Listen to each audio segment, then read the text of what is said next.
Hey all, Cohen here. So I wanted to make a video to do a quick update. So the last time we spoke, I was talking about how I was waiting for my funding from OHIP to be able to go get my revision done. I have it.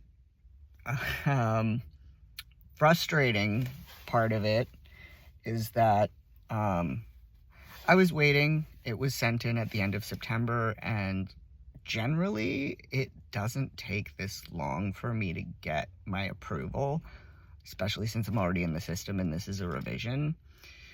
So the other week I decided I'm going to call my doctor's office because like maybe a month and a half to 2 months ago or something, I had sent in an email to OHIP, to the gender reassignment funding area specifically, and had asked what's up with my funding, what's the status of it, of my application, and I had never heard back. So I called my doctor's office and I left a message. I let them know that I'm curious when I should hear back about my funding, if they could check, because at the end of the day, I am not allowed to fill out that form, nor like none of it. My doctor has to fill it out and send it in. I have no knowledge of anything. I don't have application number or anything like that. That's all with my doctor, and at that point it would be sent back to my doctor, and then my doctor would have to send it to me. And for some odd reason, my doctor's office must have forgotten how they're supposed to do things, or my doctor was just being aloof, lazy, whatever you want to call it. But the secretary got back to me and they sent me emails, because the first time they said, okay, well, we've copied the form that we sent for you back on September 22nd of 2025. We faxed that to them and just asked them to update us. And then I get an email a few days later saying that my funding did come in back in January. So my forms and approval for funding have been sitting in my file in my doctor's office since like mid-January or something like that, which is pretty much like 2 months almost now to this point. So therefore I have 4 months to use my funding before I would have to seek an extension for that.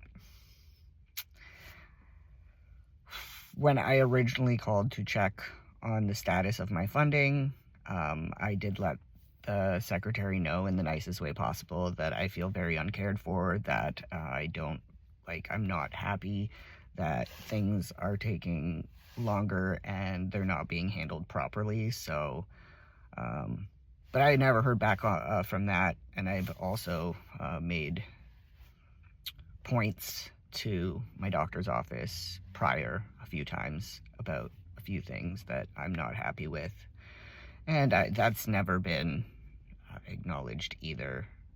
Some of you might ask, why do I stay at this doctor if it's such a problem? But at the end of the day, it would be much harder for me to switch doctors right before before I go for my last surgery, because then I have to re-explain myself and worry what I'm going to do, this, that. So it's just easier for me to finish here, as crappy as it sounds. But anyway, so I do have my funding. I have my funding now. So I had emailed Dr. Safer's office. I got my funding on Friday. It was finally sent to me by my doctor's office. So I emailed it to Dr. Safer's scheduling department at Align, and they got back to me within like an hour, letting me know that there is someone else who is working in the scheduling department and that they will be the ones contacting me, and just asked me to attach my funding so that it can be sent directly to said person. I'm not sure. I'm thinking I'll probably hear back at the beginning of this week because they are pretty quick to respond, which I love. It's been one of the things that I've really enjoyed is I've not had to wait long to hear back, or, you know, even if I email and ask a question, they get back really quick.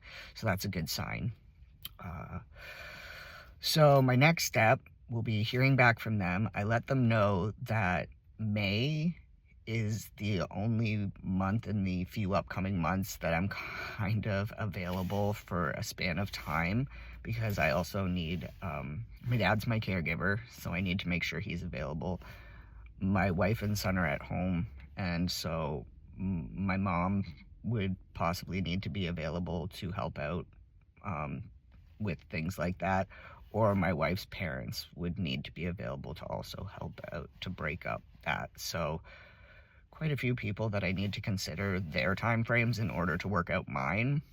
But the consensus so far within my family unit and who's helping do what, it seems that May is the best option. So I'm aiming for May. I emailed them and let them know that if there is a May date, that would be great, especially towards the beginning, so that hopefully it won't flow into June, because June's a busy month for me. April's too soon. And then just because of what's going on in the US, I'm a Canadian trans man. I don't know what it's like to travel over there for the surgeries and other medical care, because the last time I went, this stuff wasn't happening. So it's a little worrisome to me. I've talked to some people. There's always what ifs.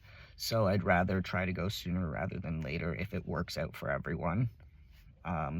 So hopefully, fingers crossed, I'll hear back this week and be able to book a time frame for my surgery, figure out how long I'll be there, any other extra things that I can share with everyone. I will also be contacting Hope Air once I find that out to book to get funding from them. For help with accommodations and travel. They give a certain amount for accommodations and they cover your flights. Yeah, so that's something that I'm also going to have to do. I also have to get supplies for recovery. But it's been stressful, and then finding out that my funding had been sitting there for pretty much 2 months without my knowledge. The response from my doctor was not any sort of accountability or apology. It was more or less I thought after I filled out the forms that everything would just end up going to you and then it would be like your thing.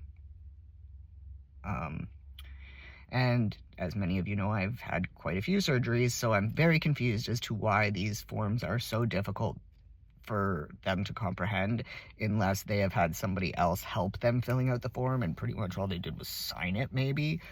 But after this surgery, hopefully everything goes well. I will be looking into switching doctors, because I've just not been impressed with the care. I'm actually going to ask Dr. Safer to send a email to my general practitioner, my doctor, and let them know that I should be booked into wound care the second day that I get home from my surgery, because my doctor's office has never really helped me out with anything when there's been an issue, and I found that going to wound care helped me get things to heal quicker, and it was less stressful.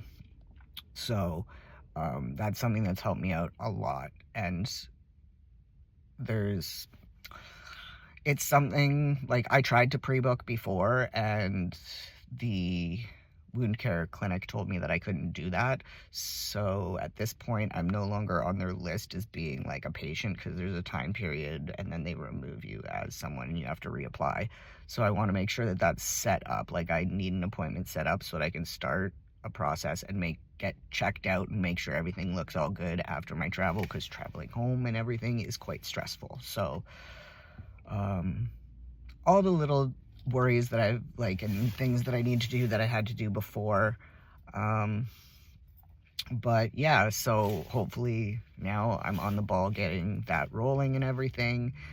I've been looking at Airbnbs. Hope Air has said that if I can find that Airbnb on Expedia, or if it's in the price range that they cover for 5 days worth of accommodation, like they'll cover it, and then that would be a good thing because then I don't have to move out of an Airbnb and have another one booked up. And something else that's pretty awesome is that the second time that I went to San Francisco, I stayed at an Airbnb and it was really nice. It was in a quiet area. It wasn't too far. It wasn't a bad drive to like the hospital and the surgeon's office and things like that. So it was pretty good. Near a good amount of stuff that wasn't too far. And the woman who rented it was just lovely. When we left, she said, if you ever come back to San Francisco and you need a place to stay, feel free to come back because you guys were awesome. And it's like washer, dryer, all that kind of stuff. Like there, you have your own kitchen. Like it's your complete own area. It's underneath their unit. And I was actually on Airbnb and I looked up and May has nothing booked yet. And I saw the front door and then the door for where the unit is that we had rented, and the building's gray and the doors are like this really bright green color. And I just remembered instantly, and I had sent it to my dad because we had been looking for her listing in case we were going to San Francisco, and it wasn't popping up for the time frames that I was looking. And then the fact that it popped up in May for the whole month, so far it's open. So once I get a date settled, I think we're gonna shoot her an email and see if she remembers us and talk to her about renting her place. Obviously, we'd probably have to go do it all over Airbnb or whatever, but just to shoot her an email and say like, hey, it's us. But yeah, anyways, if all that works out, it would just be great. I'm ready to be done. I would like to recover and then enjoy my summer. Not really been able to enjoy my summers. If I was to go swimming, pool, lake, go for a bath, having a fistula was a problem because at certain points it would lead to a UTI. And not necessarily just swimming, just in general, sometimes bacteria can end up hanging around or getting in the fistula, and unfortunately it gives more chance of having UTIs. So once that is closed up, it should be something that very much brings that down, because I've never really had that problem before, and it's mainly like the fistula that seems to be the issue. So yeah, anyways, I wanted to update everyone and let y'all know that's what's going on, and hopefully this next week I'll get some more information and I'll give another update about anything that I can chit chat about or whatever.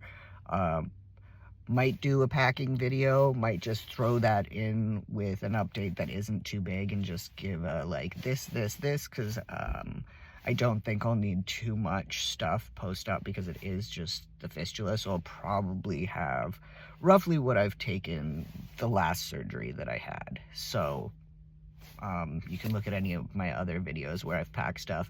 Some things I've found that have worked out better, so I might update on that. But my previous video, I did mention some things that I found that were better than other things that I had been suggested or found. So I'll keep those things in mind, and I will come back with another video, hopefully within a week or two, and we'll get to chit chat about some stuff, and hopefully I'll have a lightness lift once I have a date, because things have just been pretty heavy and rough. So you know, just the getting a date will definitely just put me in that place where I'll feel so much better, because I felt so stuck. So yeah, anyways, thank you all for watching, for subscribing, and just taking an interest, and the kind comments, those types of things. They mean a lot, and I appreciate the fact that you're here listening to me talk about myself. But yeah, anyways, I hope everyone's been doing great. If not, I send you big hugs and love, and I hope that things get better, and I will chit chat with all of you very soon. So take care. Peace.